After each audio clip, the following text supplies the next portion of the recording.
고난이 본다고 할지라도 십자가 붙들고 나가면 주님께서 우리의 일생을 책임져 주십니다.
주님께 감사의 박수 올려드립니다. 오늘 은혜 받으실 말씀은 출애굽기 17장 8절에서 13절까지 말씀입니다. 출애굽기 17장 8절에서 13절까지 말씀을 다 같이 봉독하겠습니다. 그때에 아말렉이 와서 이스라엘과 르비딤에서 싸우니라. 모세가 여호수아에게 이르되 우리를 위하여 사람들을 택하여 나가서 아말렉과 싸우라. 내일 내가 하나님의 지팡이를 손에 잡고 산 꼭대기에 서리라. 여호수아가 모세의 말대로 행하여 아말렉과 싸우고 모세와 아론과 훌은 산 꼭대기에 올라가서 모세가 손을 들면 이스라엘이 이기고 손을 내리면 아말렉이 이기더니 모세의 팔이 피곤하매 그들이 돌을 가져다가 모세의 아래에 놓아 그가 그 위에 앉게 하고 아론과 훌이 한 사람은 이쪽에서 한 사람은 저쪽에서 모세의 손을 붙들어 올렸더니 그 손이 해가 지도록 내려오지 아니한지라. 여호수아가 칼날로 아말렉과 그 백성을 쳐서 무찌르니라. 아멘. 예수님의 부활의 능력으로 모든 질병이 치료받고 모든 문제가 해결되시기를 주님의 이름으로 축원합니다. 주 너를 지키리 아무 때나 어디서나 주 너를 지키리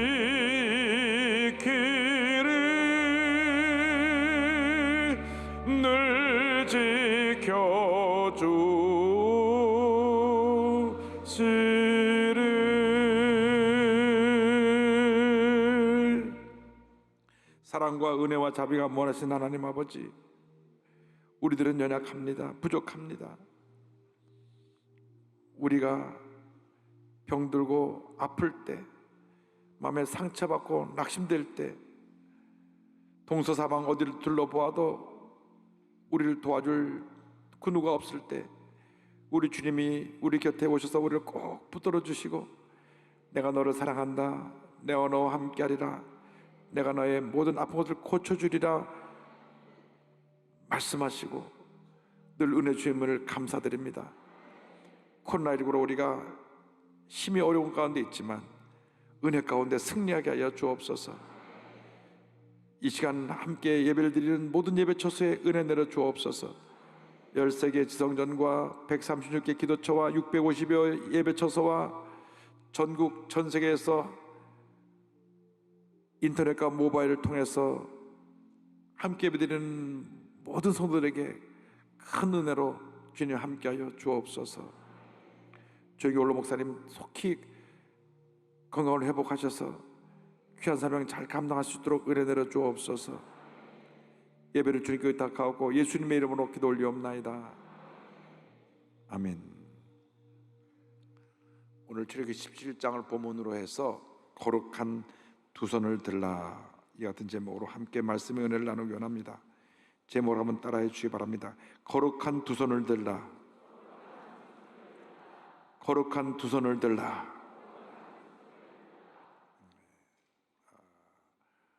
우리 모두가 예수 믿기 전에는 죄로 인해서 마귀의 노예로 살던 자들입니다. 그런데 웬일인지 웬일인지 하나님 우리를 택하여 주셔서 우리가 예수를 믿고 난 다음 하나님의 존귀한 자녀가 되었습니다. 여러분은 보통 사람이 아닙니다. 하나님의 존귀한 자녀인 것입니다. 복받은 하나님의 사람들인 것입니다. 그래서 분명한 자신의 정체성을 깨달아 알고 존귀한 하나님의 자녀답게 살아가는 여러분 모두가 되기를 주님의 이름으로 축원합니다. 그런데 하나님의 자녀가 되었다고 해서 단번에 모든 문제가 다 사라져버리고 우리에게 그냥 축복의 길만 열리는 것이 아닙니다. 악한 원수마귀가 시때때로 우리를 공격해 오기 때문인 것입니다. 마귀는 어떻게 하든지 우리를 타락시켜서 다시 자신의 노예로 만들어서 예전처럼 죄 가운데 살아가게 하려고 우리를 공격해 오는 것입니다. 우리가 늘 말씀 묵상하고 기도해서 성령으로 충만함으로 죄의 유혹을 물리치고 승리의 삶을 살아가는 하나님의 자녀가 되어야 할 것입니다. 이스라엘 백성들이 430년 동안 애굽에서 종살이 하다가 하나님의 놀라운 은혜로 해방되어 가나안으로 가던 도중에 르비딤이라는 곳에 이르렀을 때에 아말렉이 뒤에서 공격해 왔습니다. 출애굽기 17장 8절은 설명합니다. 그때 아말렉이 와서 이스라엘과 르비딤에서 싸우니라. 아말렉의 공격은 이스라엘 백성에게 큰 고통을 안겨주었습니다. 저들이 광야길을 갈 때 그 긴 대열의 그 뒤에 지쳐서 처진 사람들을 공격해 왔기 때문입니다. 모세가 가나안 입구에 다다라서 광야 40년을 회고하면서 이야기할 때 이 아말렉 군대의 공격에 대해서 언급했습니다. 신명기 25장 17절 18절입니다. 너희는 애굽에서 나오는 길에 아말렉이 내게 행한 일을 기억하라. 곧 그들이 너를 길에서 만나 내가 피곤할 때 내 뒤에 떨어진 약한 자들을 쳤고 하나님을 두려워하지 아니하였느니라. 저들이 피곤했을 때, 저들이 약해졌을 때에 아말렉이 뒤에서 공격해 온 것입니다.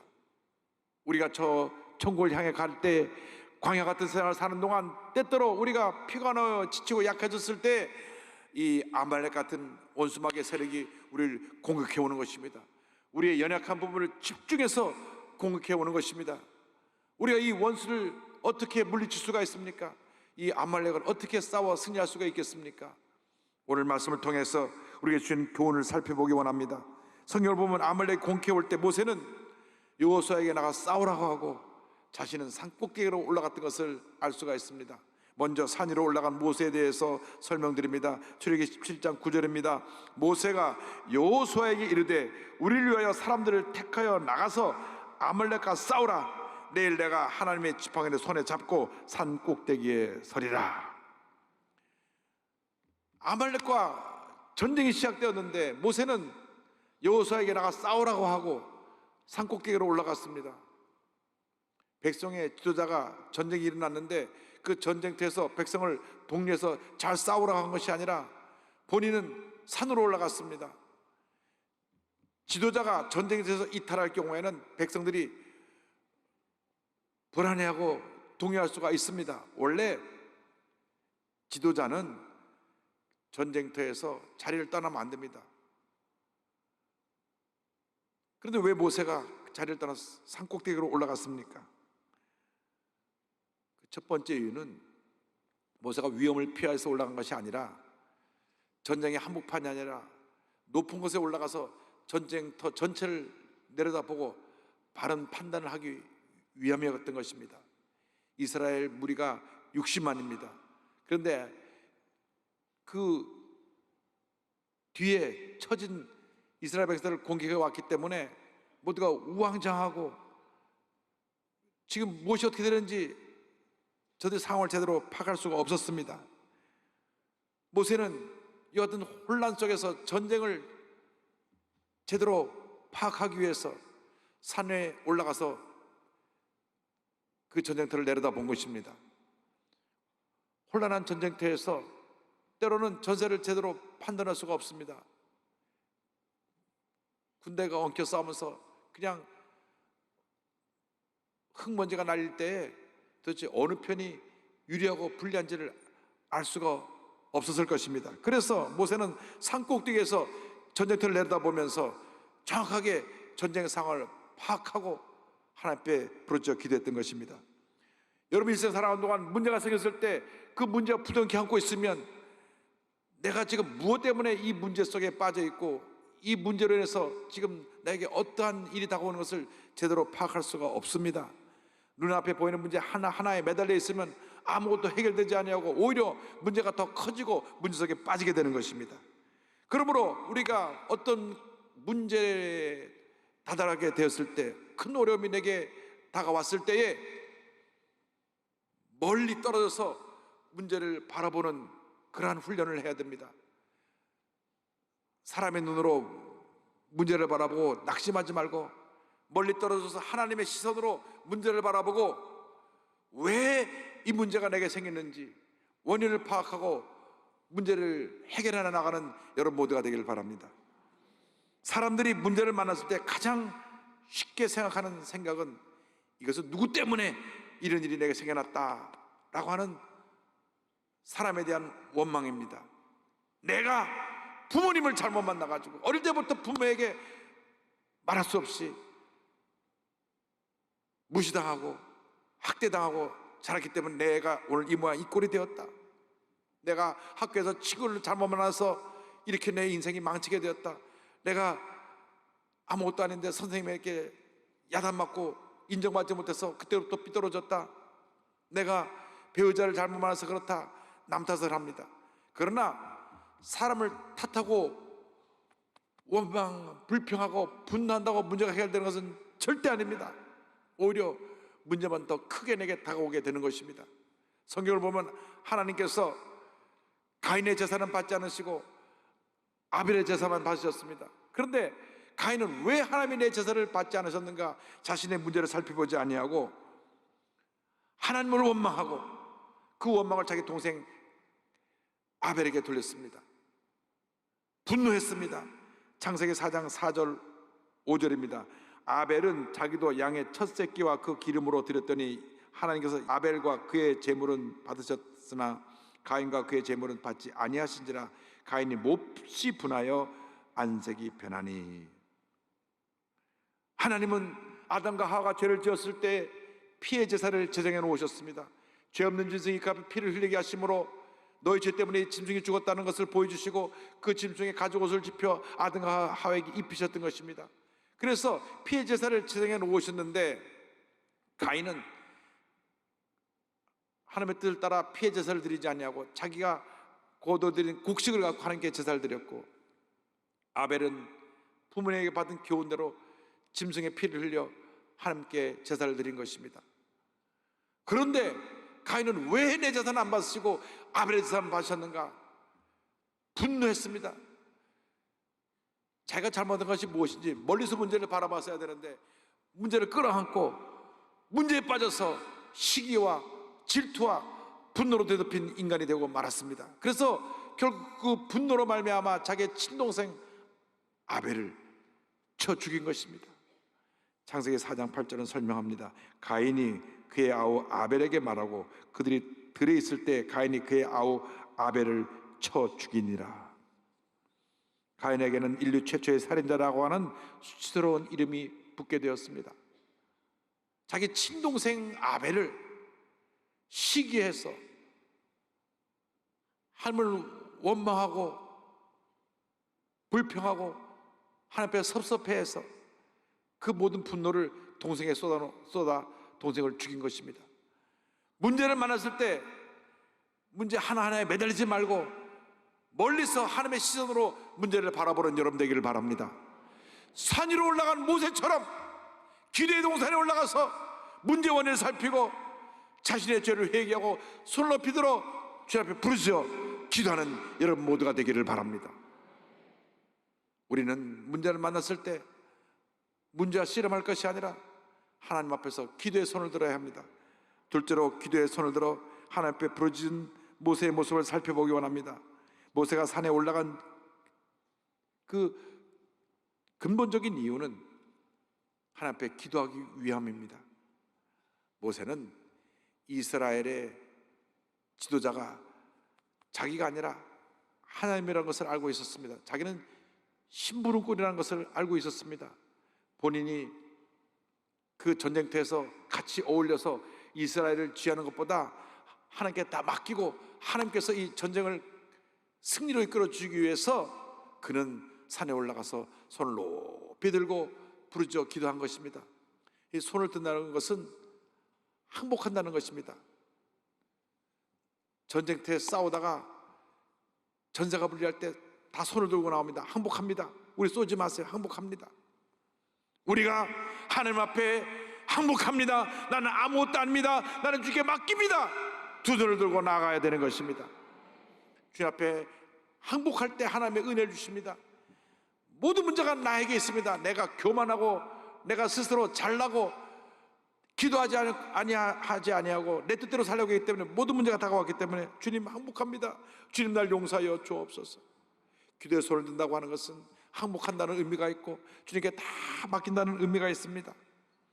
디모데전서 2장 8절을 말씀합니다. 그러므로 각처에서 남자들이 분노와 다툼이 없이 거룩한 손을 들어 기도하기를 원하노라.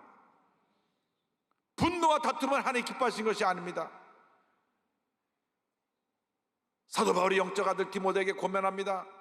분노와 다툼이 없이 거룩한 손을 들어라.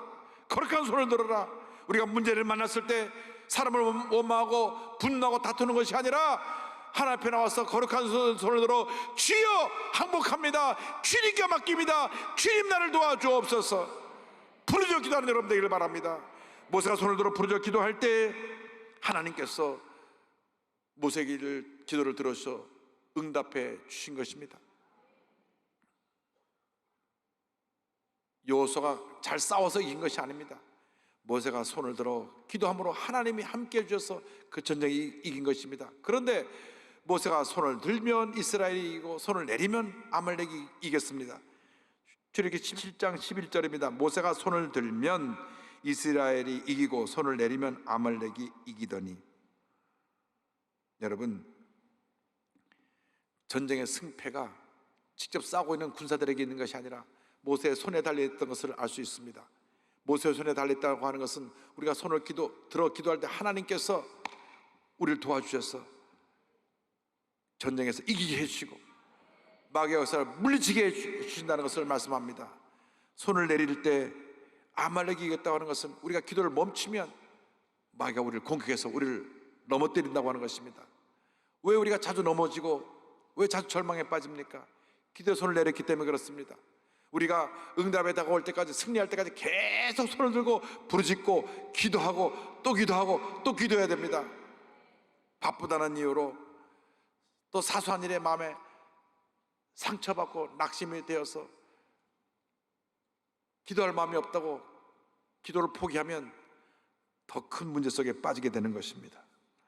계속 기도의 손을 들고 있어야 합니다. 데살로니가전서 5장 17절은 권면합니다.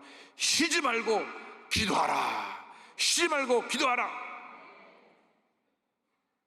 기도를 멈추지 말아라, 그 말씀입니다. 기도를 멈추면 안 됩니다. 계속 기도하고 또 기도하고 또 기도해야 됩니다. 그런데 기도의 손을 계속 들고 있는 것은 쉬운 일이 아닙니다. 전투가 길어지자 모세가 피곤해서 손을 오래 들고 있지 못하고 손을 점점 내리게 됐습니다. 모세가 손을 내리면 아말렉이 이기는 것을 알게 된 아론과 훌이 그것을 보고 옆에서 돌을 가져다가 모세 여기 앉으시옵소서, 손을 들면 우리가 그 손을 잡겠나이다 하고 양쪽에 손을 꼭 붙잡아 줌으로 말미암아 완전히 이스라엘은 아말렉과의 전쟁에서 승리할 수가 있었습니다. 할렐루야.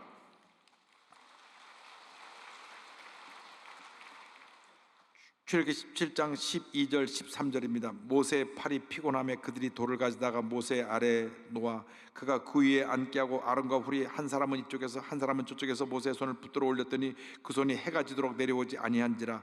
여호수아가 칼날로 아말렉과 그 백성을 쳐서 무찌르니라. 여러분 모두가 아론과 훌이 되어서 주의 종과 함께 기도하는 기도의 동역자들이 되기를 바랍니다. 옆에서 손을 붙들라고 하는 것은 무거운 짐을 함께 나누어 줬다는 의미도 있습니다. 여러분들이 함께 무거운 짐을 나누어 줘야 되는 것입니다. 믿음의 동역자들이 되어서 함께 기도하고 함께 무거운 짐을 나눠줄 때 어떤 문제도 어떤 어려운 일도 단번에 주님의 가운데 해결되고 주님의 은혜와 축복이 임하게 될 것입니다.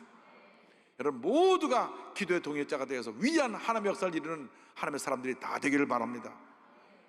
분노와 다툼을 멈추고 거룩한 손으로 기도할 때, 함께 우리가 기도할 때, 기도의 스크랩을 짜고 기도의 공동체가 될 때, 사랑의 공동체가 될 때 위대한 하나님의 역사가 임하게 될 것입니다. 설교의 황제로 불리운 찰스 스펄전 목사님이 계십니다. 런던 한복판에 메트로폴리탄 테마크 교회를 지어서 10,000명이 넘는 성도들을 섬겼습니다. 많은 목사님들이 이 교회에 방문을 왔습니다. 어느 주일날 아침에 일찍이 목사님들이 방문해서 목사님 이 교회 부흥의 비결이 무엇입니까? 이야기하니까 목사님이 그 목사님들을 데리고 지하로 내려갔는데 조그만 성전이 있었습니다. 성전에 물려니까 한 200~300명이 모여서 예배 시간이 한참 전인데도 간절히 예배에 하나님의 은혜가 임하도록 기도하고 있었습니다. 그때 말씀했습니다. 이것이 우리 교회 부흥의 영광로입니다. 우리 여도순복음교회가 기도의 중보자로 가득한 기도의 영광로가 되기를 주님의 이름으로 축원합니다. 우리가 기도할 때 주님 응답하시고 기도할 때 기적이 일어나며 기도할 때 하나님의 은혜가 임하게 되는 것입니다. 무엇보다도 두 손을 들어 기도할 때 하나님께서 우리를 위하여 대신 싸워주시는 것입니다. 성경을 보니까 하나님께서 대대로 우리를 위해 싸우신다고 말씀합니다. 셋째로 대대로 우리를 위해 싸우시는 하나님에 대해서 말씀드리기 원합니다. 이스라엘 백성의 출애굽에서 홍해 앞에 떨고 있을 때 모세가 이와 같이 권면합니다. 출애굽기 14장 14절입니다. 야훼께서 너희를 위하여 싸우시리니 너희는 가만히 있을지니라. 염려하지 말고 걱정하지 말고 불평하지 말고 원망하지 말고 가만히 있어라. 두 손을 들고 주 앞에 기도해라. 그러면 주님이 우리를 대신하여 싸워주시는 것입니다. 주님이 우리 함께 하십니다. 주님이 우리를 대신하여 싸워주시는 것입니다. 모세가 기도의 손을 높이 들었을 때 함께하여 싸워주셔서 완전한 승리를 가져다 준 것처럼 우리는 일생 살아온 동안 어떤 문제를 만나든지 어떤 어려움이 다가오든지 내게 어떤 병이 찾아와서 나를 괴롭게 하든지 간에 기도의 손을 높이 들어서 위대한 하나님의 승자로 살아가는 여러분 되기를 바랍니다. 사람들이 자꾸 그 사실을 잊어버리고 내가 자기 자신을 내세우니까 또 문제에 빠지고 또 문제에 빠지고 또 문제에 빠지는 것입니다. 그래서 하나님께서 이 전쟁에 하나님이 역사하셔서 하나님께서 너를 위해 대대로 싸워줄 것이라는 것을 기록하여 저들에게 알리도록 했습니다. 출애굽기 17장 14절입니다. 야훼께서 모세에게 이르시되 이것을 책에 기록하여 기념하게 하고 여호수아의 귀에 외워 들리라. 내가 아말렉을 없이하여 천하에서 기억도 못하게 하리라. 하나님께서 싸워서 이기게 해주신 것을 책에 기록해 놓고 대대로 기념하고 기억하고 이것을 지켜서 하나님만 믿고 의지하고 나아가라고 말씀하신 것입니다. 모세가 하나님에 감사해서 주님께 영광을 돌리고 제단을 쌓고 야훼 니시, 하나님 나의 승리의 깃발이라고 고백을 했습니다. 하나님 우리의 승리의 깃발이 되시는 것입니다. 한 번만의 전투가 아니라 가나안 정복할 때까지 하나님 모든 전투에서 이기게 해주셨습니다. 마찬가지입니다. 우리가 예수 믿고 하늘나라 갈 때까지 모든 전쟁에서 하나님 우리의 승리의 깃발이 되셔서 우리를 대신하여 싸워주시고 위대한 승리를 우리에게 선물로 주실 것입니다. 언제? 우리가 기도의 손을 높이 들 때, 기도의 손을 높이 들 때 하나님께서 우리에게 전쟁에서의 승리를 선물로 허락해 주십니다. 우리에게 다가오는 아말렉과 같은 그 악한 무리들을 싸워 백전백승하게 만들어 주시는 것입니다. 하나님께서 말씀하셨습니다. 출애굽기 17장 16절입니다. 이르되 야훼께서 맹세하시기를 야훼가 아말렉과 더불어 대대로 싸우리라 하셨다 하였더라. 어제도 싸워주시고 오늘도 싸워주시고 내일도 싸워주시고 대대로 우리를 대신하여 싸워주셔서 위대한 승리자의 삶을 살게 만들어 주십니다. 아말렉과 같은 원수마귀는 시탐탐 우리를 노리고 다가옵니다. 우리의 신앙이 나태해졌을 때, 우리가 연약함에 빠졌을 때, 우리가 주님 뜻대로 살지 아니하고 잘못된 길을 갈 때 공격해 오는 것입니다.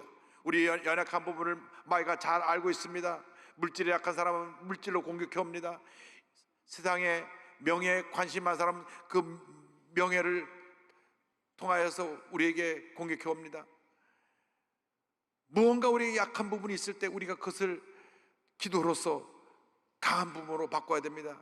이성에 약한 사람은 이성을 통해서 공격해 오는 것이고, 죄송하지만 술 좋아하는 사람은 술을 통해서 공격해 옵니다. 그래서 어느 것에 중독에 빠지면 안 됩니다. 중독에 빠지면 마귀의 올무에 잡히게 되는 것입니다. 동성애 중독 참 무섭습니다. 그러면 몸과 마음이 무너지는 것입니다. 알코올 중독이 아니라 무너지는 것입니다. 담배 중독 거기에 무너지는 것입니다. 도박 중독 거기에 무너지는 것입니다. 그래서 우리는 이 아말렉과 싸워 승리해야 됩니다. 거룩한 기도의 손을 높이 들어서 날마다 모든 전쟁에 싸워 승리하는 우리 모두가 되기를 바랍니다. 워싱턴 모금제일교회 교회를 지을 때 땅을 3,000평을 사고 교회 건축위원회가 건축회사와 계약을 하고 교회 직영으로 건축을 진행했습니다. 설계도에 따라서 공사 일정에 맞춰서 매달 공사비를 지불했습니다. 매달 약 10만 불 정도, 지금 환율로 매달 1억 2천만 원 정도를 공사비로 지불해야 됐습니다. 성도가 약 250명이었는데 교회 운영비까지 포함해서 한 달에 약 14만 불, 그러니까 지금 환율로 약 1억 7천만 원 정도가 매달 필요했습니다. 그런데 성도 250명이 매달 1억 7천만 원을 헌금하는 건 쉬운 일이 아닙니다. 이렇게 여의도 교회처럼 성도가 많을 때는 그 금액이 부담이 안 되지만 미국의 이민교회는 다들 하루하루 나가서 일하여서 수입을 얻는 분들이기 때문에 매달 14만 불의 헌금이 들어온 것은 쉽지가 않았습니다. 공사가 진행되는 동안에 6개월 지나니까 교회 재정이 바닥이 났습니다. 그래서 공사비가 한 달 밀리고 2달 밀리고 석 달 밀렸습니다. 한 석 달쯤 공사비가 밀렸는데 어느 주일 저녁에 공사 현장에는 트레일러에 임시 사무실이 있었는데 거기서 제가 새벽 예배 준비하고 있는데 갑자기 문을 탁탁 두드리고 문을 탁 열고 공사 현장 감독하고 노동자 반장인 십장 2명이 막 성한 얼굴로 들어와서 나한테 손가락질했습니다. 당신 거짓말장이요. 벌써 공사비를 준다 하면서 석 달째 밀리고 있다고. 만약 이달 말까지 밀린 공사비를 안 주면 당신을 고소하고 모든 장비 철수해서 우린 갈 것이오. 소리를 버럭 질렀습니다. 저는 그때 그들의 그 표정과 그 소리 지르는 것을 잊을 수가 없습니다. You're a liar. 이 거짓말장이야. We gonna sue you. 우리가 당신 고소할 거야. 소리 빽지르고 그냥 가버렸어요. 아무 소리도 못하고 실제로 공사비를 못 줬으니까요. 그냥 제가 그들이 야단치는 것만 듣고 망연자실하게 서 있었습니다. 다음날 새벽 기도에 나갔는데 기도가 안 돼요. 너무 답답하고 속상해가지고. 그래서 설교 마치고 1시간 내내 이렇게 기도했습니다. 주님 보셨지요? 주님 아시지요? 주님 보셨지요?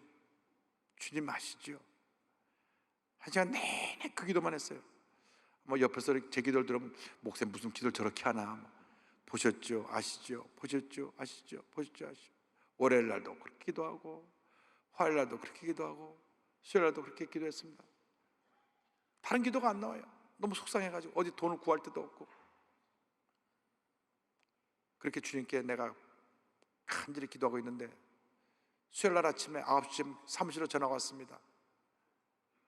저희 교회 새벽 예배에 이웃에 있는 미국 교회, 우리 교인이 아니에요. 미국 교회 교인이 새벽 예배를 드리러 나온 분이 있었습니다. 이분은 조영희 목사님 태피 듣고 은혜 받은 분인데 조영희 목사님께서 기도를 강조하시니까 저한테 기도를 가르쳐 달라고 연락이 왔어요. 기도는 가르쳐 주는 게 아니라 와서 하면 됩니다. 새벽 예배 나오세요.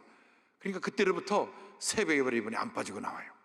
매일같이 눈이 오나 비가 오나 새벽에 딱 4시 반에 와서 앉아가지고 기도 시작해가지고 예배 끝나고 6시까지 기도하고 늘 집에 갔다가 사무실로 나갔는데 그분은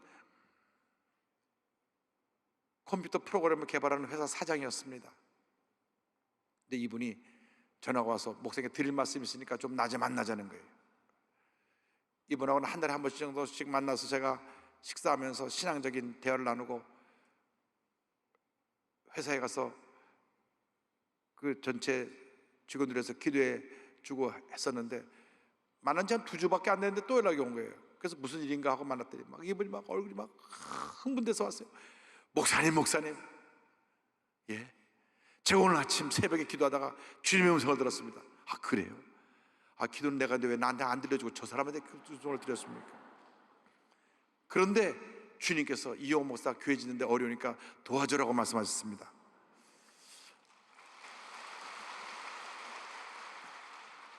저는 한 번도 그분에게 교회 짓는데 어렵다는 얘기를 한 적이 없어요. 우리 교회도 아니고 그냥 기도만 해달라 그랬죠. 근데 제가 저 위로 기다리니까 그쪽을 꾹 누르셨어요.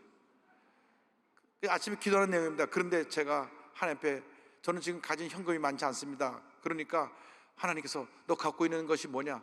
너 전 재산 이용 목사한테 갖다 줘라. 그래갖고 제가 갖고 있는 집 세 채 문서를 주님 앞에 갖고 나왔습니다.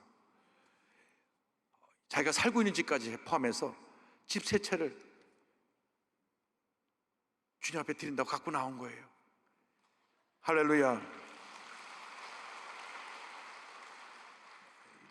요즘에 고급 공무원들이 집 많은 사람 내놓으라 그러지만 이분은 그게 아니라 성령님의 감동을 받고 집 세 채 문서를 내놨어요.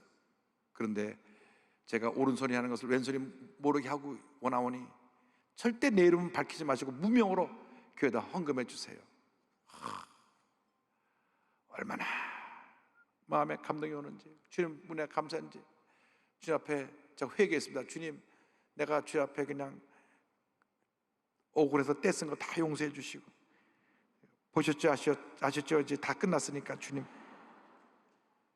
교회 건축 잘 마무리되게 하여 주옵소서. 기도하고 주일날 와서 설교 시간에 간증을 했더니 막 성도들이 감동을 받아갖고 그날부터 옥합을 깨뜨리는데 어떤 분은 바느질해서 모았던 갯돈 갖다 주님 앞에 내고 그것도 2만 불이에요. 2만 불. 그러면 몇 년치 제가 바느질한 금액을 갖다가 주 앞에 내놓고, 어떤 분은 자기 아들 대학 등록금 갖다가, 미국 대학 등록금이 1년에 한 5만 불 이상 되는데 그거 갖다 내놓고, 어떤 분은 비즈니스를 새로 하려고 계약했다고 계약을 취소하고 주님 앞에 그 모았던 돈을 내놓고, 너도 나도 나와서 눈물로 옷값을 이렇게 드려 헌금을 드렸습니다. 밀렸던 공사비 싹 다 갚고 1년 9개월 만에 성전을 준공하고 단 1불도 은행 빚지지 아니하고 조영기 목사님 모시고 헌당 예배를 드렸습니다.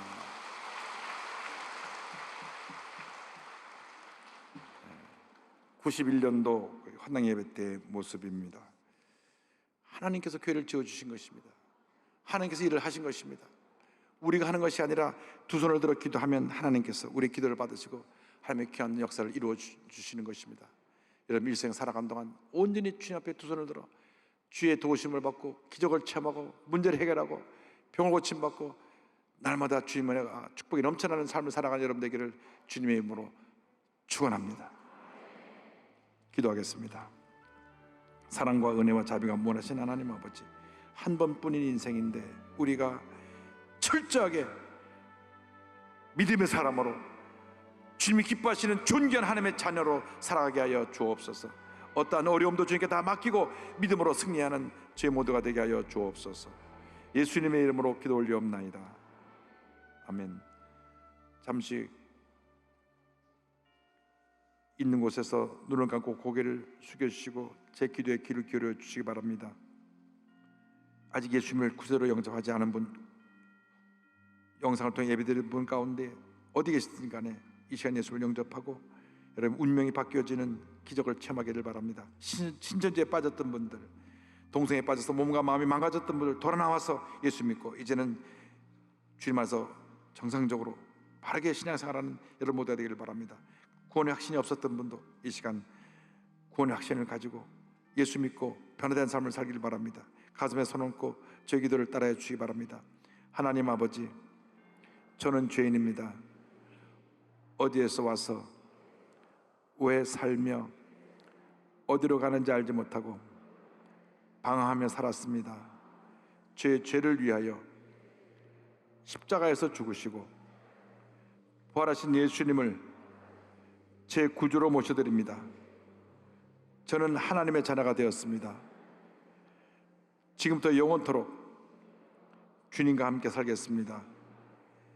예수님의 이름으로 기도드립니다. 아멘. 할렐루야. 주님으로 환영합니다. 아픈 자리에 손을 꽂고 기도합니다. 문제와 손을 갖고 계시면 가슴에 손을 꽂고 기도합니다. 사랑과 은혜와 자비가 무한하신 주님, 주님 아시지요? 주님 우리를 보고 계시지요? 우리들의 아픔을, 우리들의 질병을 주님 치료해 주시고 우리들의 문제를 주님 해결하여 주셔서 우리 영혼에 큰 기쁨과 감사가 넘쳐나게 하여 주옵소서. 나사렛 예수 그리스도 이름으로 명하는 머리끝부터 발까지 모든 질병은 떠나갈지어다. 문제는 해결될지어다. 심한 두통, 불면증, 우울증, 노르제, 뇌경색, 뇌질환은 떠나갈지어다. 눈과 코와 입과 목의 모든 통증과 질병은 떠나갈지어다. 어깨, 척추, 허리, 관절염이 물러갈지어다. 심장병, 위장병이 물러갈지어다. 고혈압, 당뇨가 떠나갈지어다. 악성 종양과 암은 물러갈지어다. 피부병, 난치병, 불임증은 떠나갈지어다. 자녀를 위한 기도가 응답되며 가정이 화목하며 직장과 사업에 하나님의 은혜와 축복이 임하며 경제적인 어려움에서 벗어나게 되며 모든 기도의 제목이 주의 뜻 가운데 응답될지어다. 기도하고 구한 것은 받은 줄로 믿어라. 주님의 기적을 감사하고 예수님의 이름으로 기도드립니다. 아멘. 지금은 우리의 구세주 예수 그리스도의 무한하신 은혜와 하나님 아버지의 큰 넓으신 사랑과 성령의 감동, 감화, 인도, 교통 충만하게 하십니다. 믿음으로 기도의 손을 높이 들어 늘 주님의 기적을 체험하며 모든 영적 전쟁에서 승리하며 나가는 주님의 귀한 백성들 위해 지금부터 영원토록 함께 있을지어다. 아멘. 좋으신 하나님